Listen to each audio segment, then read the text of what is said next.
Una giornata ed una nottata storica per Giampaolo Gobbo, quella del voto per il referendum sull'autonomia, apice di un percorso lungo oltre 30 anni del popolo veneto verso l'autodeterminazione, e per Gobbo, decenni alla guida della Liga e regista dell'elezione di Luca Zaia alle regionali del 2010, anche un momento di grande emozione politica e personale. Si chiude un periodo, parlo di Liga Veneta, parlo degli inizi del 1980, quando si è cominciato a parlare di vera autonomia, e quindi di questo ricordo molto bene, e finalmente si è arrivati ad oggi, dove i veneti si sono espressi con la grande maggioranza per la volontà di avere veramente quell'autonomia che è da sempre nel cuore dei nostri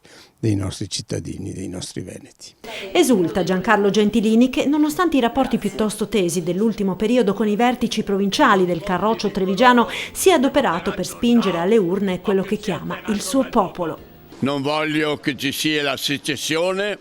io voglio soltanto che il mio popolo possa godere maggiormente delle